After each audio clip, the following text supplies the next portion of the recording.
आता इथं बघा तुम्हाला दिसेल 23,60,000 आणि इथं पण तुम्ही बघितलं.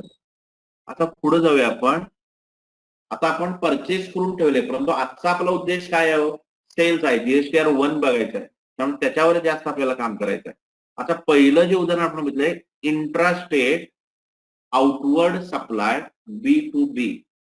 इंट्रास्टेट म्हणजे महाराष्ट्राच्या बाहेर की महाराष्ट्राच्या बाहेर आत आत असं वाटत असेल तुम्हाला तर इन म्हणा, आणि बाहेर असं वाटत असेल तर आउट म्हणा. इंट्रास्टेट इन की आउट? इंट्रास्टेट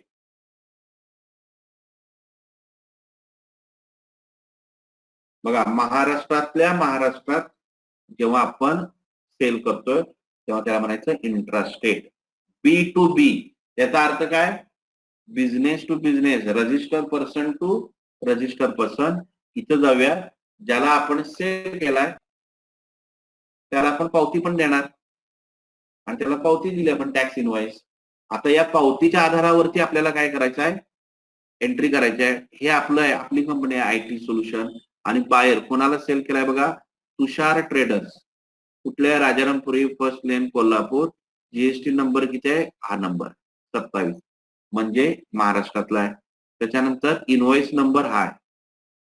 तारीख, आता आपण तारीख चेंज करणार नाही आहोत कारण आपण एज्युकेशन मोडला बघालोय म्हणून. तर इथं हे टाकलं आपण. त्याच्यानंतर टर्म्स वगैरे हे मी तुम्हाला दाखवतो एंट्री करताना. आता महत्वाचं काय आहे बघा, आपल्याला काय दिसायला पाहिजे? इनवॉइस नंबर असा दिसायला पाहिजे.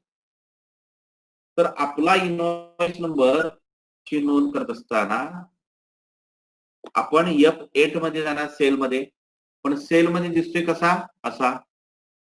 परंतु आपल्याला दाखवायचा आहे कसा? या पद्धतीने दाखवायचा, IT/001/20-21 किंवा 20 असं दाखवायचं आहे. जर आपल्याला अशा पद्धतीने दाखवायचं आहे तर आपल्याला काय करायला पाहिजे बघा? सेटिंग मध्ये जायला पाहिजे. समजा मी गेलो अकाउंट इन्फो मध्ये, गेलो व्हाउचर टाईप मध्ये, आणि कुठे जाणार? अल्टर मध्ये. अल्टर मध्ये जाऊन जाणार मी सेल मध्ये. सेल कुठे आहे बघा? सेल्स. सेल्स मध्ये एंटर प्रेस करणार. पुन्हा एंटर प्रेस करतो मी.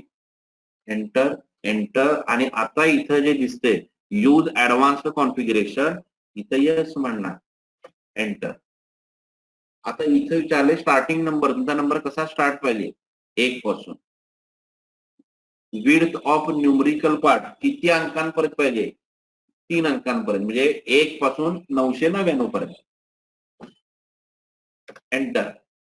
प्रीफिल विथ 0, म्हणजे हे 1 असं दिसू दे का 001, 002 असं दिसू दे? तर मला ते पाहिजे 001, म्हणून नोच्या ठिकाणी मी काय करतो बघा? येस. आता इथे विचारलं रिस्टार्ट नंबरिंग. प्रत्येक वर्ष, 1 वर्ष झालं की ऑटोमॅटिक 1 पासून परत सुरू व्हायला पाहिजे. असं पाहिजे का? तर नॉर्मली असंच असतं. हे आहे तसं ठेवा. आता इथं काय विचारलं बघा? प्रीफिक्स डिटेल्स, म्हणजे 001 हा जो नंबर आहे त्याच्या आधी तुम्हाला काय पाहिजे? तर मला 1 एप्रिल पासून तिथं काय पाहिजे? IT/ असं पाहिजे. म्हणजे माझा नंबर आता कसं ना? IT/001. एंटर. आणि 001 नंतर काय पाहिजे तुम्हाला? /2021. एंटर. सेव्ह करा. एंटर, एंटर प्रेस करून एस्केप मारूया आपण. आणि आता आपण येऊया अकाउंटिंग व्हाउचर मध्ये, सेल्स मध्ये. तुम्हाला आता इथे आपला नंबर कसा दिसतो बघा? IT/001/20-21, 2021 या आर्थिक वर्ष. तर आता इथे जाऊया आपण. इनवॉइस डिटेल्स नंबर आला तिथं. हाच नंबर तुम्ही इथं पुन्हा टाकू शकताय. IT/001/20-21. एंटर. आता इथं बघा party account number, party account name कुणाला विकले आपण? तुषार ट्रेडर्स.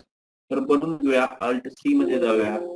इथं लिहिलं तुषार ट्रेडर्स. Enter, enter.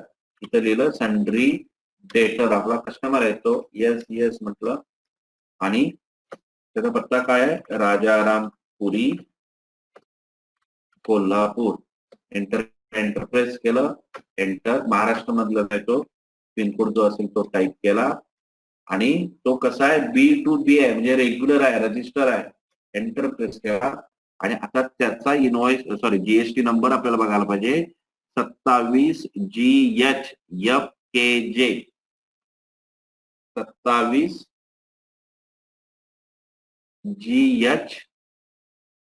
27GHFKJ इथे लिहितो मी 27GHFKJ आणि त्यानंतर काय आहे 4678 Q3ZK एंटर एरर आला नाही म्हणजे ते व्हॅलिड आहे मी एंटर प्रेस केलं पुन्हा एंटर प्रेस करतो आता इथं डिलिव्हरी नंबर वगैरे जर काय असेल डिटेल्स त्यांनी दिलेले तर तुम्ही इथं टाकू शकताय एंटर प्रेस केलं डिस्पॅच डॉक्युमेंट नंबर जर असेल समजा आता मी हा माल पाठवालोय कोणाला तर मग मी पाठवताना समजा ट्रान्सपोर्ट कडून कुठल्या तर पाठवणार आहे मग त्याला ट्रान्सपोर्ट वाला आपल्याला पावती दिली ना कुरिअरची वगैरे तर ते समजा काही त्यानं दिलं असेल तर तो तुम्ही इथं टाकू शकताय असेल तर डिस्पॅच थ्रू कुणातर्फे तुम्ही पाठवणार आहे डेस्टिनेशन कुठं पाठवणार आहे तुम्ही टाकू शकताय मोटर व्हेकल नंबर म्हणजे कोणत्या गाडीनं ते पाठवणार आहे ते तुम्ही इथे लिहू शकता ऑर्डर त्यांनी काय दिली होती काय ऑर्डर तो नंबर इथे टाकू शकताय टर्म ऑफ पेमेंट पैसे कसे देणार आहे क्रेडिटवर आहे कॅश आहे चेक आहे ऑनलाईन ट्रान्सफर करणार ते सगळं तुम्ही इथे टाकू शकता एंटर एंटर प्रेस करा आणि हे सेव आता इथे येणार सोल्ड गुड्स मी बनवतो ते सोल्ड गुड्स अकाउंट इथं लिहितो sales account enter enter press करतो न विसरता इथं लिहितो गुड्स आणि त्याच्यानंतर आपण काय सेल केलंय कम्प्युटर आता परत बनवायची गरज नाही कारण मगाशी आपण कम्प्युटर बनवला 100 आहेत आपल्याकडे कम्प्युटर किती सेल केलेत बघा 50 सेल केले आपण किती रुपयाने सेल केले 28,000 रुपयाने आता महाराष्ट्रातल्या महाराष्ट्रात आहे त्यामुळे त्याच्यावरती येणार CGST एंटर आणि इथे येणार ESGST तुम्ही नॅरेशन मध्ये लिहू शकता ऍड पर invoice number IT/001/2021 enter enter तर हे कुठलं झालं बघा B2B मग जर आता आपण बघायचं ठरवलं जीएसटीच्या रिपोर्ट मध्ये GSTR 1 मध्ये ते दिसतंय का आपल्याला तर कुठं जाणार बघा डिस्प्ले त्याच्यानंतर जाणार कुठं स्टॅट्युटरी रिपोर्ट्स आणि त्याच्यानंतर GST त्याच्यानंतर 1 आता हे आपल्याला काय दिसतंय सेल्स दिसतंय इथं आपण म्हणूया बघा व्ह्यू रिटर्न फॉर्मॅट असं म्हणूया इथं क्लिक केलं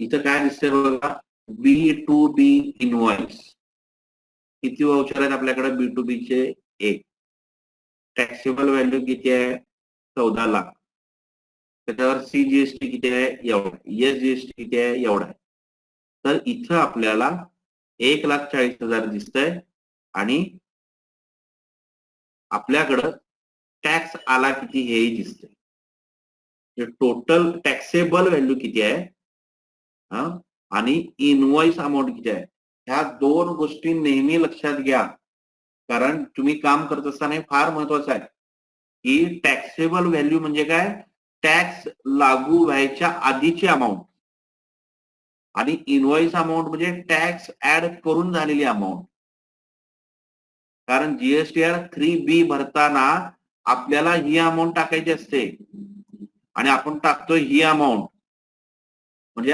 गव्हर्नमेंटला काय सांगायचं आहे माझ्याकडं 1,26,000 रुपये सेंट्रल टॅक्स आला त्याऐवजी आपण काय सांगतोय ही अमाऊंट सांगतो त्यामुळे टॅक्सेबल व्हॅल्यू म्हणजे कोणती अमाऊंट सेंट्रल टॅक्स अमाऊंट म्हणजे कोणती अमाऊंट स्टेट टॅक्स अमाऊंट म्हणजे कोणती अमाऊंट टॅक्स अमाऊंट म्हणजे कोणती अमाऊंट आणि इनवॉइस अमाऊंट म्हणजे कोणती अमाऊंट हे तुम्हाला माहित असलं पाहिजे. टॅक्सेबल अमाऊंट म्हणजे वस्तू आणि वस्तूची किंमत यांचा गुणाकार केल्यानंतर जी अमाऊंट आली ती, त्याच्यानंतर त्याच्यावर टॅक्स बसल्यानंतर जी टोटल अमाऊंट आली त्याला म्हणायचं इनवॉइस अमाऊंट. आता ती कुठं दिसली बघा, B2B मध्ये का दिसलं? कारण आपण पण रजिस्टर आहे आणि ज्याला आपण सेल केलाय तो सुद्धा काय आहे, रजिस्टर आहे. आता मी जीएसटीच्या रिपोर्ट मध्ये येण्यासाठी कुठे गेलो, डिस्प्ले मध्ये गेलो, स्टॅट्युटरी रिपोर्ट मध्ये गेलो, जीएसटी मध्ये गेलो, GSTR 1 मध्ये गेलो. पण मला शॉर्टकट मध्ये जायचं आहे. तर शॉर्टकट त्याचा काय आहे माहिती आहे, DOG1. DOG1 टाईप करा बघू, तुम्हाला कळलं असेल तर. DOG1 GSTR 1 चा शॉर्टकट DOG1, DOG1.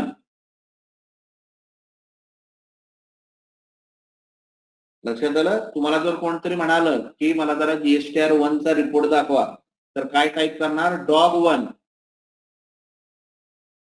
DOG1. चला, आता आपला B2B चा एक इथं दिसला. आता बाकीच्या एंट्री करूया आपण पटपट, म्हणजे आपल्याला कळेल कुठे दिसेल. अकाउंट इन्फो मध्ये मी जाणार आणि पुढचा व्यवहार बघूया. इथं काय दिलं बघा, इंटरस्टेट आउटवर्ड सप्लाय, म्हणजे राज्याच्या बाहेर आपण सेल केलाय. कुणाला सेल केलाय? लक्ष्मी इन्फोटेक या कंपनीला सेल केला. कुठली आहे ती कंपनी बघा, अहमदाबाद म्हणजे गुजरात मधली आहे. त्यांचा जीएसटी नंबर आहे, म्हणजे आपल्याला सेल मध्ये करायचा आहे. तर ऑटोमॅटिक काय झालं बघा, इथं IT/002/20-2021 आलंय, कारण सेट केलं होतं मागाशी. रेफरन्स नंबर फार तर तोच टाकू आपण, IT/002/2021. एंटरप्रेस केलं. कोण आहे, कंपनी कुठली आहे, लक्ष्मी इन्फोटेक. आपल्याला तयार करायला पाहिजे Alt+C, Lakshmi infotech. Enter. Sundry डेटर, मेंटेन बॅलन्स बिल यस. इथं गेलो. आता महत्वाचं आहे, इथं आपल्याला टाकायचं आहे सिंधू भवन. आणि काय आहे, अहमदाबाद.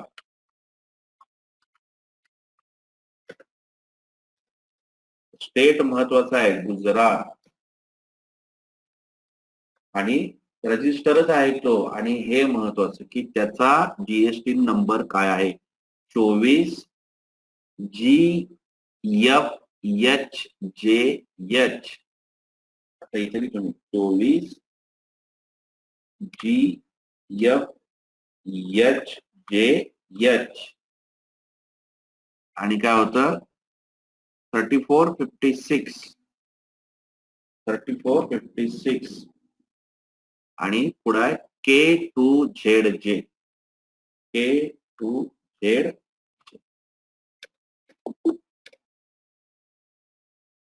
आपली नेहमी एक नजर बनवायची, लक्षात घ्या.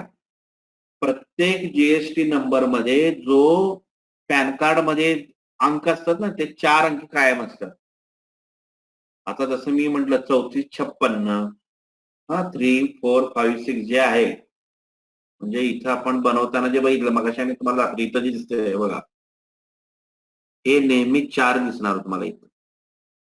इथं 4, 1, 2, 3, 4 अंक दिसतात. इथं 4च्या ऐवजी सलग जर 5 अंक दिसायला लागले की प्रॉब्लेम आहे, चुकलेला आहे नंबर. तो पुन्हा एकदा रिचेक करायचा की खरोखरच आहे का तसं. कारण इथं आतापर्यंत जेवढं मी बघितलंय तेवढ्यात 4च आहेत.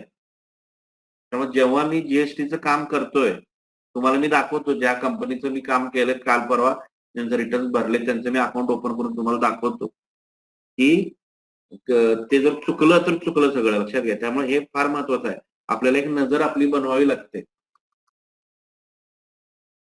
बघा मी एंटर करत हे करतो, सोल्ड गुड्स कम्प्युटर. किती सोल्ड केले बघा आपण त्यांना, 20 सोल्ड केले. इथं आपण किती सोल्ड केले होते, इथं 50. इथं आपण सोल्ड केले 20. Enter enter enter enter. आता इथं आपल्याला काय लिहावं लागेल, IGST, परंतु आपल्याकडे ते तयार नाही, बनवावं लागेल IGST. त्याला काय लिहायला लागेल आपल्याला, ड्युटीज अँड टॅक्सेस, GST न विसरता integrated tax. Enter enter press करा. ऑटोमॅटिक याच्यावर 18% जो काही वॅट सॉरी GST आहे इथे दिसतोय बघा, तो इथं आलेला आहे. एंटर प्रेस करा, पुन्हा एंटर प्रेस करा, पुन्हा एंटर प्रेस करा. आता मला लिहायचं आहे नॅरेशन. आता मला काय करायचं आहे, ऍज पर इनवॉइस नंबर. तर इथं मला आधीच रिपीट करायचं आहे नॅरेशन. तर त्यासाठी शॉर्टकट आहे कंट्रोल R. आता इथं मी जातो आणि इथं 2 करतो. इथं 2 आहे बघा, म्हणजे मला पूर्ण टाईप करत बसायची गरज नाही. सांगा नॅरेशन, आधीचं नॅरेशन रिपीट करण्यासाठी कमांड मी काय दिली, काय प्रेस केलं, कंट्रोल R. तर आता चेक करूया की हे पण आपल्याला GST 1 मध्ये दिसतंय का आपल्याला रिपोर्ट मध्ये. आता सांगा कुठली कमांड घेऊ, पटकन सांगा. इथं मला GSTR 1 मध्ये जायचं आहे, काय कमांड टाईप करू. बरोबर, DOG1 डॉग 1. बघा आता इथं लक्षात आलं तुमच्या, B2B मध्ये आता 2 इनवॉइस झाले. एक जे महाराष्ट्रातल्या महाराष्ट्रात सेल केलं ते, आणि इथं आता रिपोर्ट आपल्याला काय दिसतोय बघा. रिपोर्ट दिसतोय टॅक्सेबल व्हॅल्यू म्हणजे जी अमाऊंट आहे ती किती झाली, 19,60,000. इंटिग्रेटेड टॅक्स किती आलाय आपल्याकडे, IGST 1,08,000. सेंट्रल टॅक्स एकूण किती आलाय आपल्याकडे, 1,26,000. स्टेट टॅक्स किती आलाय आपल्याकडे, 1,26,000. टोटल टॅक्स अमाऊंट जी आपल्याकडे जमा झाली आहे ती 3,52,800. आणि टोटल इनवॉइसची अमाऊंट किती झाली, 23,12,800. म्हणजे इथं दिसतंय म्हणजे हे बरोबर आहे. लक्षात आलं. आता इथं वरती काय दिसते बघा, हे समजणं महत्वाचं आहे. आतापर्यंत या महिन्यामध्ये एकूण किती व्हाउचर एंटर केले आपण, तर 3.